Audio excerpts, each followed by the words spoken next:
everyone, my name is Josh Carney. Some of you might already know me as Music Tech Help Guy on YouTube, and welcome to my ultimate guide to Logic Pro. This series is meant to replace my old Logic Pro tutorial series that I started way back in 2013, originally using Logic 10.0. For this series, I'll be using Logic 10.7.5, and I'll update Logic with any new versions that happen to be released along the way. However, if you're using any version of Logic 10.5, 10.6, or 10.7, the content in this series will still be relevant.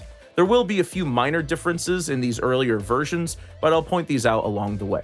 This series will be at least 60 to 70 parts long, maybe longer. So what I'll do for each video in the series, you'll see this little title animation in the lower right that identifies what video you're on, the main topic of the video, as well as what section of the series you're on. So for the first 20 videos or so, we'll just be focusing on Logic Pro Essentials, just the basics of getting started using Logic for music creation and recording. We'll move on to more advanced topics like audio editing, audio recording techniques, advanced MIDI, live loops, mixing, mastering, etc. in future sections of this series. I've been using Logic for about 20 years now, and it is still to this day my favorite DAW to work in. I find it incredibly intuitive for writing and producing music of any genre. So whether your goal is to make beats, record a singer-songwriter project, produce electronic music, record and mix your band, make live recordings, or do voiceover work, all of these things can be done with relative ease in Logic. You just need to know how to use Logic's tools